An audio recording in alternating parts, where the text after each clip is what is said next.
Boston's Faneuil Hall Marketplace attracts millions of tourists, but inside the Crocs store, Doogie-lish Sand Tiger feels right at home. This is my zen zone. This Connecticut native collects Crocs, and today he's looking to add to a collection that has earned him the title of Croc King. So as of this exact moment, before I go shopping, I got 2,186 pairs. And yet, when the colorful, iconic clogs first stepped onto the scene in 2002, Sand Tiger recalls it was hardly love at first sight. To about 11 years old, everyone thought they were silly unless you were in the boating community. That's where it was first designed for. While water folk like the fact that Crocs float, Sand Tiger was converted for a very different reason. I grew up in the foster care system, so in that system, there's a lot of things that get lost along the way. And for me, I never had the opportunity to learn how to tie my shoes. I struggled with that, and I got made fun of a lot for it, picked on. I'm like, oh, how can I do this? And there was an old lady gardening in my neighborhood, and she was wearing a pair of, I remember it was purple Crocs, and I was like, all right, that's a cool color. That's kind of interesting. And best of all, no laces. So I got my first pair, plain classic black, put them on, loved them. From there, it just started growing one by one. As Sand Tiger grew, signing himself out of foster care in 2007, so did his collection of Crocs, which now feature a number of runway-worthy finds. Crocs does a lot of collabs with awesome high-profile businesses and artists and people like Post Malone or Jimmy Kimmel. They did a collaboration with Kentucky Fried Chicken, and what makes that one so unique is it's actually scented. Sand Tiger scoured his Croc cave to show us some of his faves. This is a newer one. It's a collab with Dreamville, which is J. Cole's record. This is a collab with Lazy Oaf. These are the Mega Crush platforms. This one is a cult favorite right now, the Margaritavilles. Love them, love them. Now this one is a mind blower. So this is one of the Balenciaga collabs. Each clog or shoe, whatever you want to call it, comes in its own bag. Called the Hard Croc Balenciaga sandals.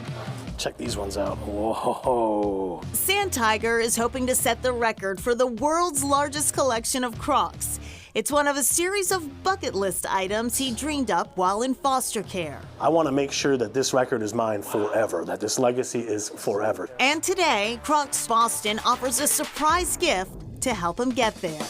And Faneuil, we want to help you get to 3,000 pairs really badly. So these are gifts from us to you. Get out of here. I love it. You guys are awesome. High five.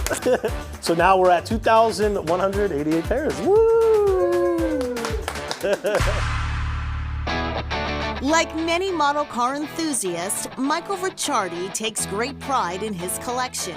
This is my 1956 356A T1. But it doesn't stop there. And the real one. Much of Ricciardi's extensive collection of cars, big and small, lives here at European Motorsports in Lawrence, the company he runs with his son. The cars he collects may be foreign, but Michael's story is one of pure American ingenuity. I would actually ride my bicycle to the dump. I would go find lawnmowers that were broken. I'd put them on my bike and bring them home with all the parts in my basement. I would assemble 2 or 3 different lawnmowers, put them out in the front yard and sell them. My first car I bought at 15 and a half years old, it was a 61 Corvette. And at 16 and a half, I bought my first Porsche 911S. In 1980, the collection picked up with a roar.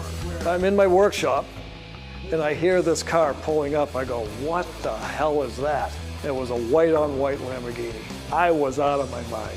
Michael was supposed to fix the car for a friend, but things didn't go according to plan. I called him back. I says, Kevin, I can't give you the car back. He goes, why? What happened? He says, I want to buy it. He says, okay, how much? So we bought the car. From head turners to heart stoppers. It's just a fun, smooth car to drive. Michael's 28 car collection has flair, but still makes space for the classics, including this old Chevy that makes Peter Mahigan's look state-of-the-art. The beauty of this car is it's 100% original, one owner with 50,000 original miles. Though he has the skills to fix almost anything, Michael won't be making any changes to this car, citing a fact some collectors forget. It is only original once. And back to the Crocs king, Doogie Lish Sand Tiger. He will make it official once he reaches 3,000 pairs and registers with the Guinness Book of World Records. He tells us since we first visited him, his collection is now up to 2,315 pairs. Coming up, from trash to treasure.